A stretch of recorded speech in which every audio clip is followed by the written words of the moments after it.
Hi நண்பா, welcome back to SS unique. நேற்று release ஆன அஜித் அவர்களுடைய விடாமுயற்சி படம் நேற்று ஒரு நாள்ல மட்டுமே பார்த்தீங்கன்னா 25 கோடி வசூல் பண்ணியிருக்கு தமிழ்நாட்டில் மட்டுமே. நான் ஹாலிடேல இந்த ஒரு டைப் ஆஃப் ஜன்னருக்கு இது ஒரு நல்ல நம்பர்ஸ் தான். And the greatest of all time படத்தோட கம்பேர் பண்ணா the greatest of all time படம் முதல் நாள் தமிழ்நாட்டில் மட்டுமே 35 கோடி கிட்ட வசூல் பண்ணியிருந்துச்சு. And the greatest of all time பார்த்தீங்கன்னா கமர்ஷியல் படம். அதோட கம்பேர் பண்றது is not fair. But still தளபதியோட கடைசி படமான ஜனநாயகன் படத்தோட கம்பேரிசன் இருக்கதா செய்யும். And the greatest of all time படத்தோட கலெக்ஷன் பீட் பண்ணாதுன்றது தெரிஞ்ச ஒரு விஷயம் தான். பட் ஸ்டில் 25 கோடின்றது ஒரு பெரிய நம்பர் தான். அண்ட் இன்னைக்கும் ஒர்க்கிங் டேன்றதுனால புக்கிங் ரொம்பவே சுமாரா தான் இருக்கு. சாட்டர்டே சண்டேன்றதுனால நாளைக்கும் நாளன்னைக்கும் புக்கிங் பயங்கரமா இருக்கும். பட் ஓவராலா விடாமுயற்சி படம் மிகப்பெரிய வசூல் ஜென்ரேட் பண்ணாதுன்னு நினைக்கிறேன். கிட்டத்தட்ட விடாமுயற்சியும் வேட்டன் படம் மாதிரி பாக்ஸ் ஆபீஸ்ல பெர்ஃபார்ம் பண்ணணும்னு நினைக்கிறேன்.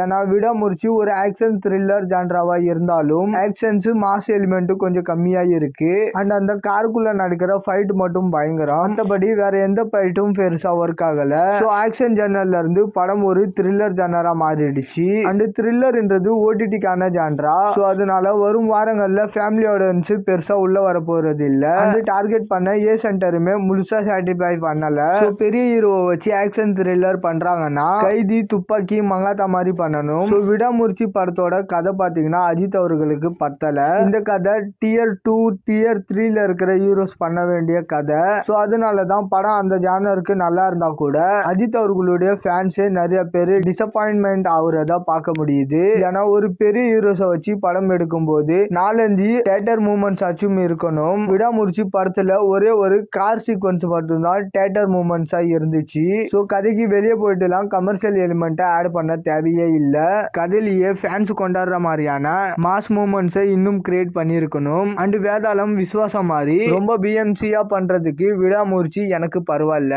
பட் ஸ்டில் ரொம்ப ஏ சென்டரா போயிட்டாங்க. மாநாடு, லவர் பந்து, மங்காத்தா, கத்தி மாதிரி கண்டென்ட் அண்ட் கமர்ஷியல ரெண்டுமே கரெக்டா பேலன்ஸ் பண்ணாதான் படம் மிகப்பெரிய பிளாக் பஸ்டர் ஆகும். மெயினா பெரிய ஹீரோஸ் பாத்தீங்கன்னா அந்த மாதிரியான கதைகளை தான் டார்கெட் பண்ணணும். வேட்டையன் அண்ட் விடாமுயற்சின்னு ரெண்டுமே கண்டென்ட் பக்கம் போயிட்டாங்க.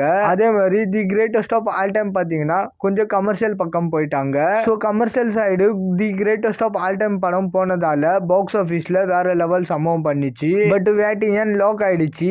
இப்ப விடாமுயற்சி மேக்சிமம் வேட்டையனை விட வேணும்னா பெட்டரா பண்ணலாம். பட் ஆனா அதுக்கு மேல எல்லாம் ஒன்னும் எதிர்பார்க்க முடியாது. ஓகே நண்பா, இதை பத்தின உங்களோட கருத்துக்களை கமெண்ட்ல சொல்லுங்க. அண்ட் இந்த மாதிரி தளபதி பத்தின அப்டேட் தெரிஞ்சுக்க மறக்காம எஸ்எஸ் யூனிக் சேனலை சப்ஸ்கிரைப் பண்ணி சப்போர்ட் பண்ணுங்க. இதோட வீடியோ முடிச்சுக்கிறேன். ஓகே, பாய்.